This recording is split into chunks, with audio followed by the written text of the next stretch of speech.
Saudara, ada berita menggembirakan. Pemerintah menyiapkan sekolah unggul Garuda untuk mencetak calon pemimpin masa depan.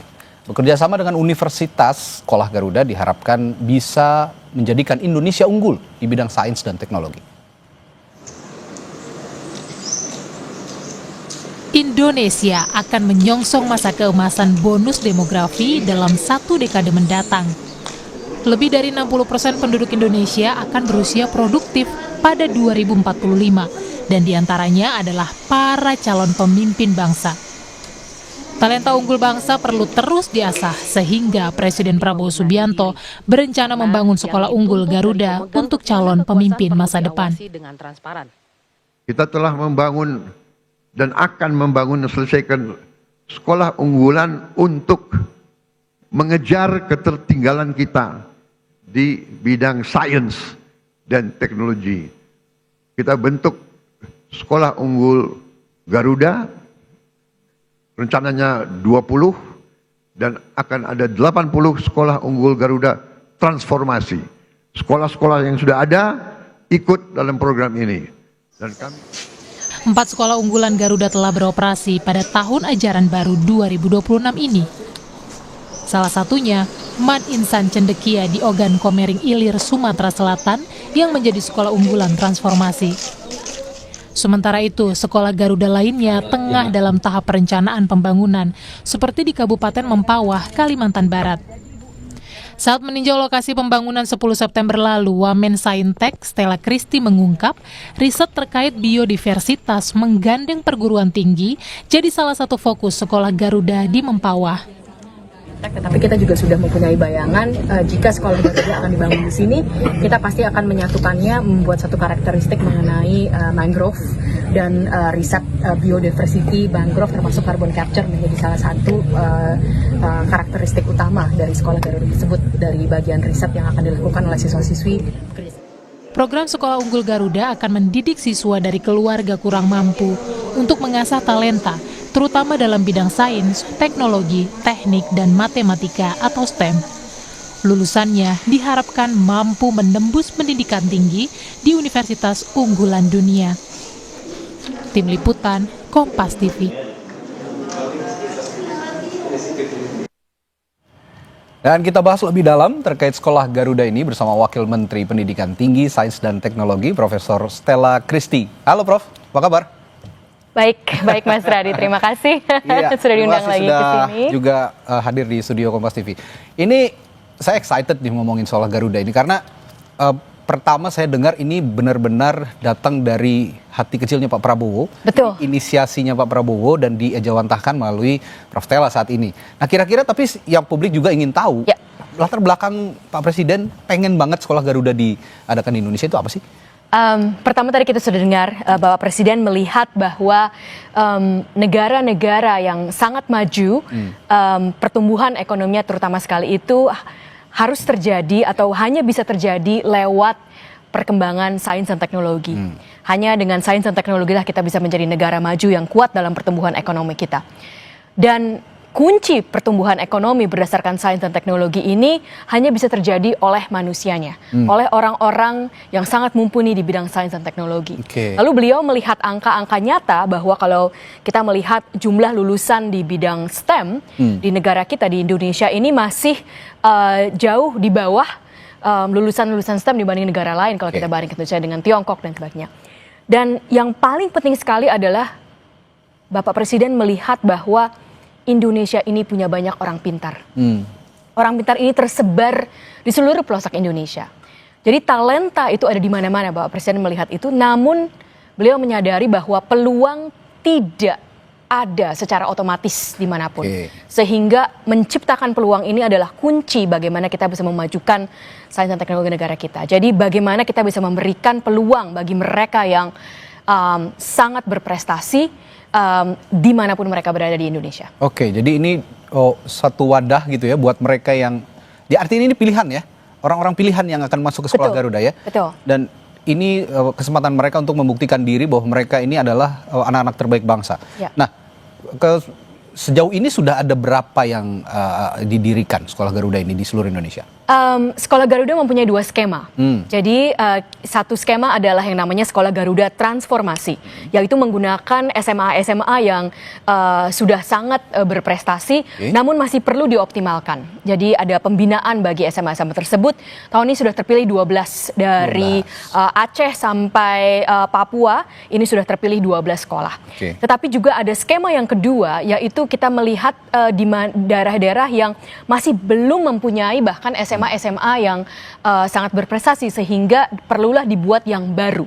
Dan tadi di pidato Bapak Presiden kita bisa melihat beliau sudah memberitahukan akan ada hanya 20 sampai 2029 sekolah Garuda yang akan dibangun di seluruh Indonesia. Tahun ini kita sudah memulai 4 dan itu akan selesai tahun ajaran 2026-2020 untuk menerima siswa 2026-2027. Dan penting sekali saya garis bawahi bahwa untuk sekolah Garuda baru ini kita sungguh-sungguh serius untuk memberikan akses bagi setiap orang sehingga tidak ada satupun sekolah Garuda baru yang akan dibangun di Pulau Jawa. Nggak ada di Jawa? Tidak ada satupun yang akan dibangun baru di Pulau Jawa.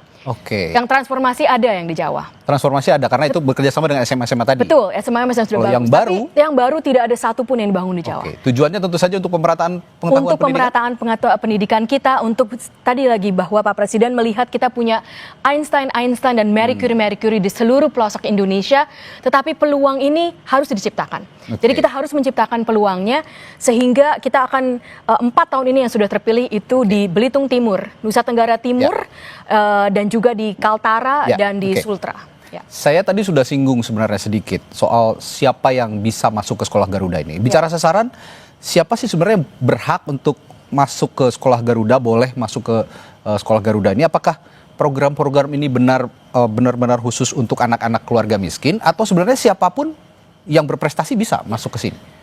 Program sekolah Garuda bukan dikhususkan untuk anak miskin. Sekolah Garuda dikhususkan untuk, dalam kalimat kata-kata Bapak Prabowo langsung, the best and the brightest.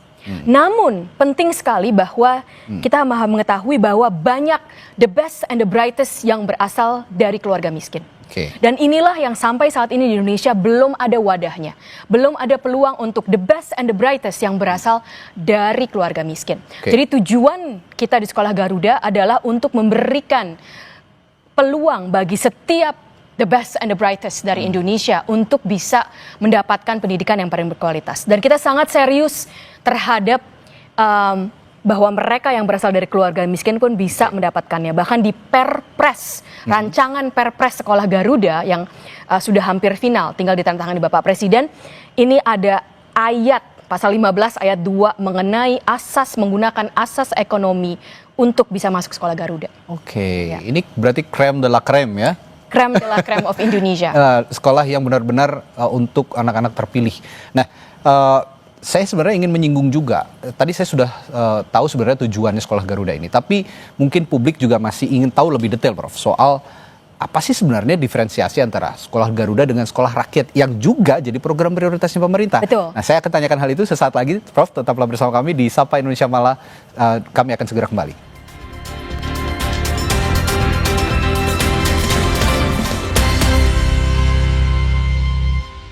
Itu ada di layar ponsel saya yang saya pikirkan saat itu juga gimana ini kalau misalkan gunakan untuk hal-hal yang tidak baik karena sudah ada tendensi untuk mengakhiri hidup. Ini masalah nggak bisa dinormalisasikan karena apalagi ini juga di lingkungan keluarga, harusnya keluarga itu tempat berlindung. Ada kasus lain teman-teman di daerah bahkan ada yang sampai 4 tahun mereka harus mendapatkan penanganan dari profesional psikiater. Berkas Kompas Selasa 16 September pukul 11 malam di Kompas TV. Lidah orang Indonesia itu sukanya yang gurih. Makanan sih banyak. Emang ada ya kopi gurih? Ada, Creamy Latte. Dibuat dari kopi grade Brazil, gurih susu New Zealand. Benar, gurih. Iya, gurih. Creamy Latte, kopi latte, gurih. Biar ngumpul makin seru, yuk bikin masakan yang pasti diseru. Wajib pakai kecap sedap kedelai hitam spesial. Dari kedelai hitam dan gula aren terbaik. Semur lidahku, bikin lidah auto party. Menggoda. Aduh sama cumi kecap tante. Caramelize. Wilgos approve. Giliranku bikin yang spesialisius. Looks good kan? Taste good. Aromanya sedap. Kecap sedap kedelai hitam spesial. Looks and taste beyond good dari Wings Food. Lawan ketombe dengan Zinc Booster baru. Deo Active Scalp Technology lawan 3 jenis ketombe. Boost sensasi dingin with glacier water and mint. Zinc Booster, ketombe, no worries. Lion. Lidah orang Indonesia itu sukanya yang gurih. Makanan sih banyak. Emang ada ya kopi gurih? Ada, Creamy Latte. Dibuat dari kopi grade Brazil, gurih susu New Zealand. Benar, gurih. Iya, gurih. Creamy Latte, kopi latte, gurih. Ada promo spesial. Beli kecap sedap kedelai hitam spesial kemasan pouch, gratis toples serbaguna. Yuk koleksi toples sebanyak-banyaknya. Ada 8 resep baru, Chef Bilgos juga. Bisa masak spesial setiap hari. Beli kecap sedap kedelai hitam spesial dari Wings Food. Lidah orang Indonesia itu sukanya yang gurih. Makanan sih banyak. Emang ada ya kopi gurih? Ada, Creamy Latte. Dibuat dari kopi grade Brazil, gurih susu New Zealand. Benar, gurih. Iya, gurih. Creamy Latte, kopi latte, gurih. Usai menggantikan Sri Mulyani Indrawati, Menteri Keuangan Purbaya Yudi Sadewa gelontorkan 200 triliun dana pemerintah di BI ke Bank Plat Merah. Memaksa perbankan untuk bekerja supaya dapat return yang tinggi. Itu sebuah keinginan seorang kepala negara untuk membuat APBN itu zero defisit. Bukan hanya mendorong growth loh ya. Apa yang menjadi keresahan itu adalah masalah keadilan. Business Talk, Selasa 16 September pukul 10 malam di Kompas TV. Sesaat lagi, Anda akan menyaksikan Kompas Update, didukung oleh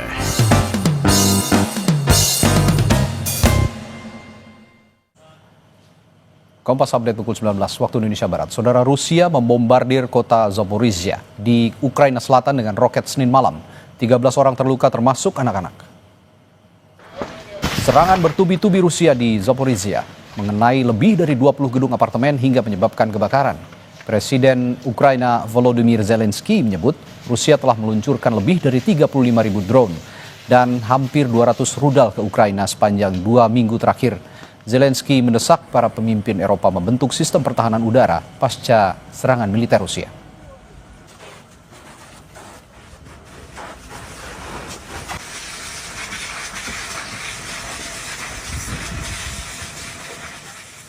Demikian Kompas Update, Sapa Indonesia Malam berlanjut sesaat lagi, tetaplah bersama kami. Terima kasih Anda telah menyaksikan Kompas Update, didukung oleh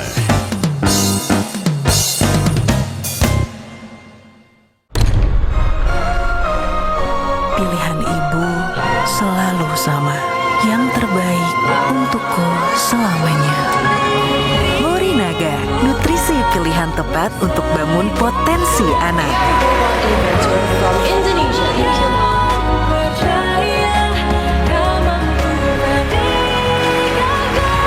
Morinaga, your choice, their future. Masa depan bukan kebetulan, pilih yang terbaik sekarang.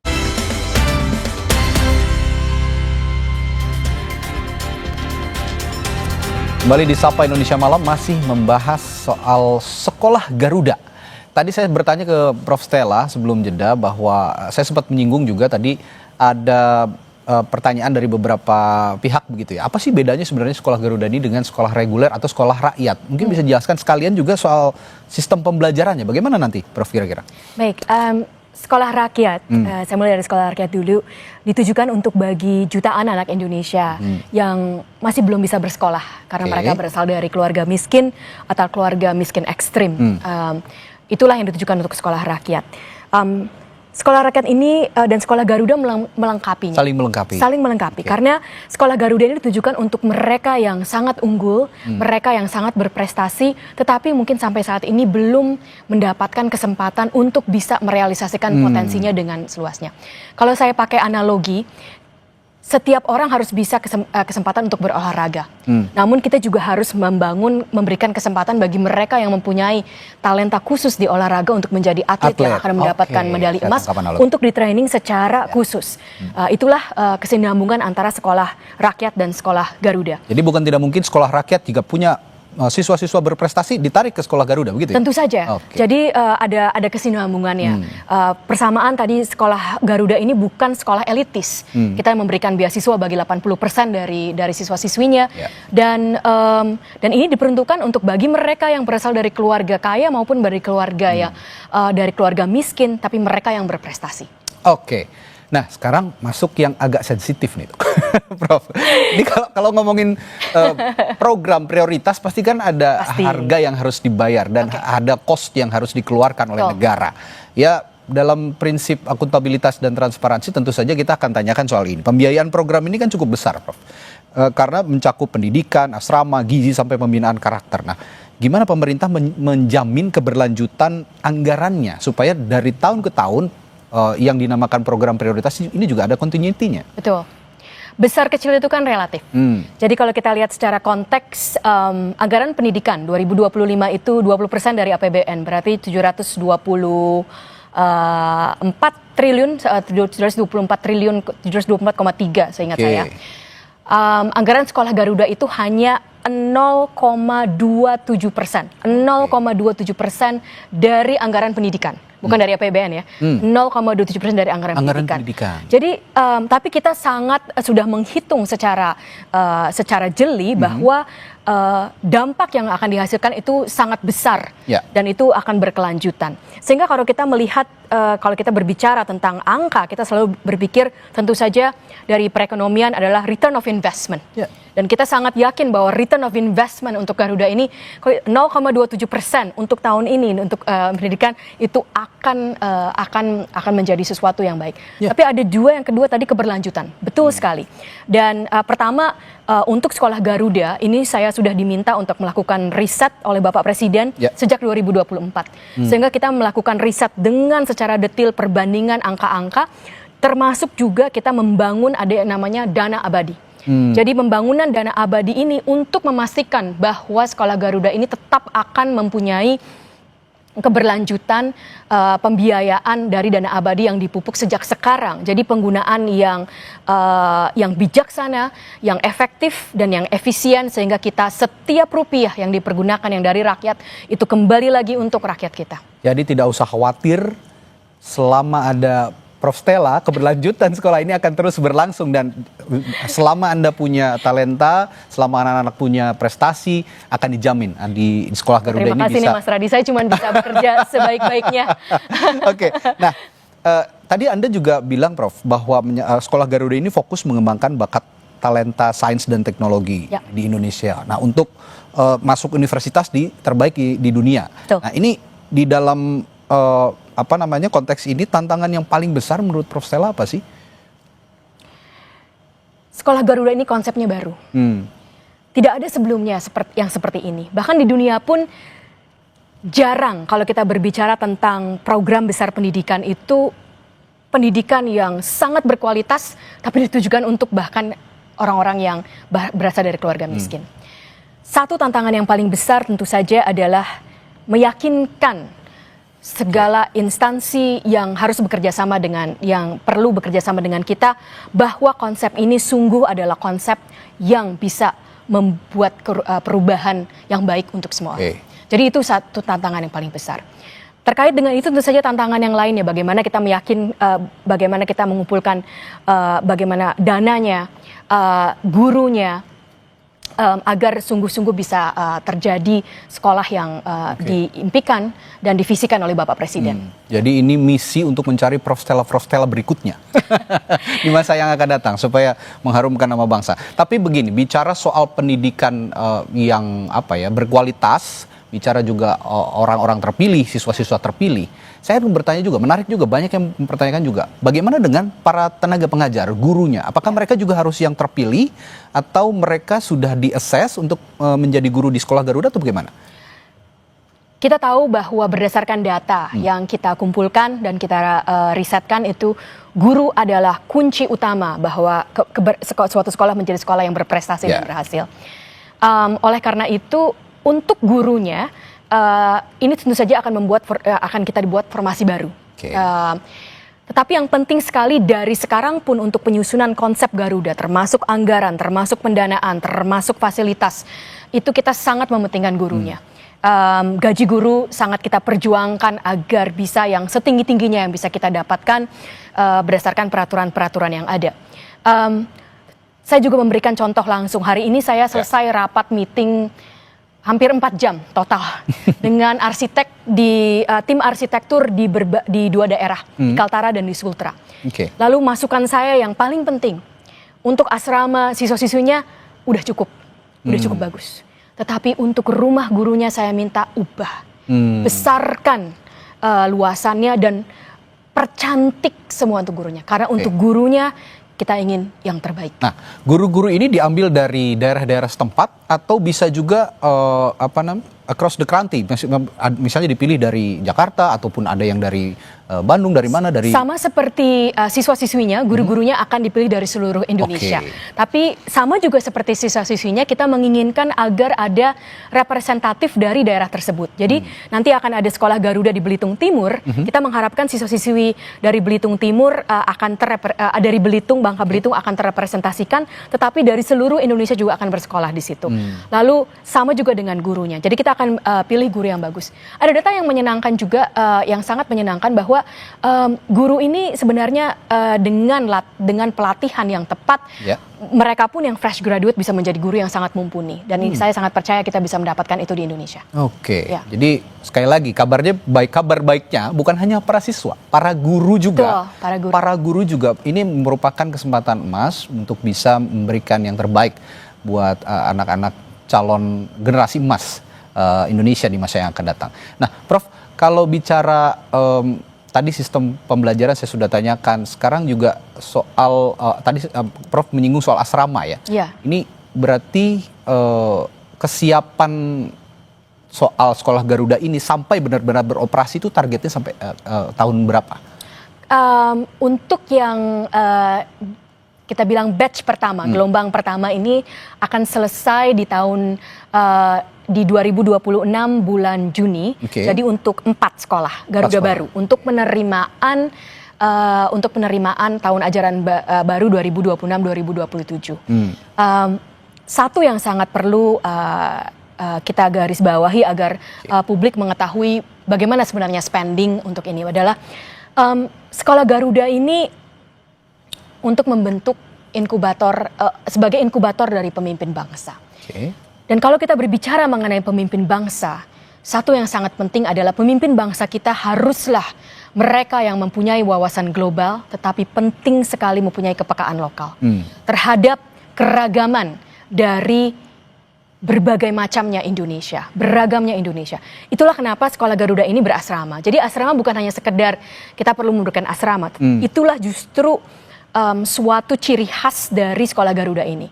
Kita ingin mendatangkan siswa-siswi dari berbagai latar belakang ekonomi dan daerah untuk hidup bersama agar mereka tahu apa sebenarnya yang ditakuti, dirasakan oleh mereka yang berasal dari Aceh, merasakan apa yang dari Papua.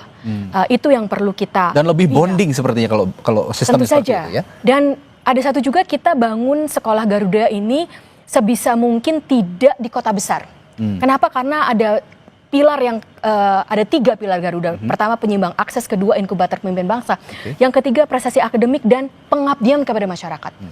Pengabdian masyarakat ini kadang kalau kita cuma buat seperti pilar itu tidak akan terjadi. Tapi jadi kita pikirkan bahwa sekolahnya itu harus di tempat yang kecil, sehingga siswa-siswinya bisa langsung berkontribusi dan belajar dari masyarakat sekitarnya. Kalau di kota besar kan pasti masing-masing. Ya. Ini dia yang lebih individualis. Betul, lebih individualis. Tapi kalau di kota kecil atau bahkan di dekat pedesaan, ini ada. Jadi kita serius memilih lokasi. Besok saya ke Lok Semawe untuk melihat lokasi langsung di sekolah Garuda. Apakah ini tepat untuk membangun kejiwaan kepekaan lokal? Karena mereka semua akan menjadi pemimpin bangsa. Kita ingin pemimpin bangsa kita lahir dari seluruh lapisan Indonesia. Inilah salah satu yang mungkin membedakan sekolah Garuda. Ya. Nah, kalau untuk scouting mereka-mereka yang siswa-siswa terpilih yang akan bersekolah di sekolah Garuda, ini sudah mulai dilakukan sekarang scouting mereka-mereka yang berprestasi ini. Belum. Karena kita mengikuti tahun ajaran. Jadi biasanya kan pertama kita harus formasi gurunya dulu yang dibentuk. Pertama sekarang sedang intensif untuk tentu saja membangun sarana prasarana, jadi membangun gedung sekolahnya. Infrastrukturnya dulu ya. Infrastrukturnya. Jadi tadi saya cerita saya juragan tanah, hukum tanah. Jadi harus paham semua ya. Harus paham akuntan, penghitung budget, lalu juga jadi saya bolak-balik ke daerah langsung melihat lokasinya. Tetapi mulai nanti Januari 2026 kita sudah memulai proses itu bersamaan dengan tentu saja proses penyaringan PPDB. Ya. Prof, dari informasi yang saya terima ada lebih dari 3 juta anak yang tidak bersekolah sebenarnya di tahun 2024. Ya. Tentu saja ini harapannya bisa mengakomodir anak-anak yang tidak bersekolah itu tadi. Nah, kebanyakan mereka ini memang dari keluarga termiskin. Nah, kalau begitu gimana Sekolah Garuda juga bisa memastikan bahwa ini kan katanya tadi paralel dengan sekolah rakyat ya? Betul. Bisa memastikan bahwa orang-orang yang tidak bisa bersekolah ini juga punya kesempatan di Sekolah Garuda. Yang pasti tadi seperti yang saya sempat, kita harus melihat secara realistis bagaimana memberikan kesempatan. Itulah kenapa Bapak Presiden membuat bukan saja dua ini ya, ada juga revitalisasi sekolah. Jadi dari bidang kesehatan pendidikan itu berkesinambungan. Tapi boleh saya bicara di yang dua ini. Untuk 3 juta anak yang belum bisa bersekolah, sekolah rakyat ini yang paling distrategiskan untuk bisa menampung mereka. Tetapi kemudian saya juga ingin bercerita bahwa di Sekolah Garuda kita ingin memberikan kesempatan yang sama bagi mereka yang berasal dari keluarga miskin. Sehingga ini poin yang sangat penting. Jika prestasinya sama, tapi yang satu berasal dari keluarga miskin, inilah yang akan diterima di Sekolah Garuda. Prestasinya mungkin berbeda sedikit, yang satu berasal dari keluarga miskin, kemungkinan besar dia yang akan diterima. Karena kalau mereka dengan segala tantangannya tetap bisa berprestasi pada poin tertentu, itu berarti mereka mempunyai potensi yang sangat besar. Sehingga kita menghargai dan mengetahui bahwa inilah mereka harus masuk Sekolah Garuda. Dan bahkan dari penerimaan pun kita sudah pikirkan. Misalnya tes untuk penerimaan Sekolah Garuda, kita hanya 3 subjek. Matematika, karena bahasa Indonesia dan bahasa Inggris. Kenapa hanya tidak IPA, tidak fisika? Karena kalau kita lihat fisika, biologi itu pasti tidak adil. Ada di daerah yang tidak punya bahkan guru fisika. Dan walaupun tidak sempurna, matematika adalah pelajaran yang dipelajari di seluruh daerah, juga bahasa Indonesia. Bahasa Inggris mungkin masih ada agak berbeda. Sehingga kita berikan bobot yang berbeda juga. Prof, ini kan tadi saya juga menyimak seperti yang Prof bilang bahwa ini akan menggandeng universitas-universitas juga ya. Betul. Nah, ini untuk memberikan pendampingan pada mereka dalam bidang riset begitu. Nah, ini kan juga disiapkan untuk menjadi siswa-siswa ini untuk menjadi mahasiswa-mahasiswa unggulan yang nantinya akan bersekolah juga di universitas unggulan di dunia begitu. Betul. Kira-kira mekanisme gimana pendampingan universitas ke Sekolah Garuda ini nantinya? Universitas adalah menjadi bagian yang tidak terlepaskan dari seluruh ekosistem Sekolah Garuda. Bukan saja tadi yang Mas Radi bilang, tapi pertama dari sekarang pun waktu kita memilih lahan dan itu mereka sudah terlibat? Sudah terlibat. Tadi saya bilang tim arsitek itu semuanya dari universitas. Tapi untuk melihat lahan kita juga melibatkan. Dan setiap kali saya melihat lahan Sekolah Garuda, saya juga berkunjung ke universitas tempat untuk apa? Untuk belajar apa saja yang merupakan karakteristik dari situ. Itu yang pertama. Yang kedua tentu saja pada waktu nanti pembelajarannya kita ingin dosen-dosennya ini menjadi pembimbing dari Sekolah Garuda. Tapi yang ketiga, kita juga kita juga merancangkan multiplier effect. Apa multiplier effect-nya? Siswa dari Sekolah Garuda ini waktu mereka di SMA akan bersama dengan para dosen-dosen dari universitas tempat untuk melakukan riset. Jadi mereka saling mengenal. Nah, kita harapkan siswa-siswa ini adalah mereka yang sangat berprestasi dan sebagian dari mereka mungkin akan ke perguruan tinggi di luar negeri yang paling baik sekali. Kita berharap mereka akan ke Harvard, MIT, Tsinghua University, Oxford. Dan waktu mereka di situ, mereka akan tetap melakukan riset dan tetap ada hubungan dengan universitas lokal. Dan kita harapkan universitas lokal ini juga menjadi terbawa dengan universitas di mana siswa-siswa itu berada. Jadi di situ ininya ya. Kita punya multiplier effect. Itu linknya di situ. Nanti bisa langsung diserap oleh universitas Ivy League yang ada di dunia gitu ya. Nah ini pertanyaan terakhir saya buat Prof Stella. Kalau bicara soal riset ataupun sains itu kan sebenarnya bukan hanya teknologi saja. Sains itu di bidang sosial juga ada, budaya juga ada seperti itu. Nah, bagaimana membumikan bahasa riset ini juga kepada masyarakat supaya sains ini juga lebih dikenal oleh masyarakat, tidak hanya mindsetnya sains itu kan buat teknologi, enggak juga kan sebenarnya. Nah, bagaimana membumikan itu kepada masyarakat supaya masyarakat juga punya minat nih untuk masuk ke Sekolah Garuda? Riset atau sains adalah pertanyaan yang dijawab dengan metode yang sistematis. Dan pertanyaan itu terjadi di seluruh kehidupan kita. Misalnya Mas Radi punya pertanyaan, jam berapa sih paling bagus untuk kasih Sapa Indonesia Malam? Apakah benar dari jam 6.45? Atau kan mungkin jam 7.15 lebih baik? Punya pertanyaan itu bisa diriset. Oh, muncul awalnya dari pertanyaan. Dan jawaban itulah yang akan membuat Sapa Indonesia lebih berhasil. Jadi riset dan sains itu adalah empiri. Sains itu dari kata Greek empiri, observasi yang metodis, yang sistematis. Jadi apapun yang kita tanyakan dan kita ingin mendapatkan jawaban yang terbaik. Program apa yang paling baik? Bagaimana kita bisa bisa membuat semuanya? Itu kita bisa lakukan lewat riset. Oke, nah itu kata kuncinya bahwa riset itu tidak membosankan karena riset itu sangat menyenangkan. Sains itu sangat menyenangkan. Jadi untuk Anda yang punya minat terhadap riset dan sains dan teknologi, jangan ragu ya untuk Sebenarnya saya punya kalau menyenangkan beda-beda buat orang ya. Tapi saya mau bilang, Mas Radi, riset itu cuan. Riset itu mendatangkan uang. Ini yang penting, riset itu cuan. Tadi kan kalau misalnya Sapa Malam pemirsanya naik ternyata 645 mendatangkan uang kan? Betul. Oke, kalau gitu sukses terus untuk Prof Stella, semangat terus untuk mengembangkan Sekolah Garuda. Besok katanya mau ke Lux Sumawe ya? Iya, besok pagi-pagi ke Lux Sumawe. Baik, sampai jumpa lagi Prof Stella.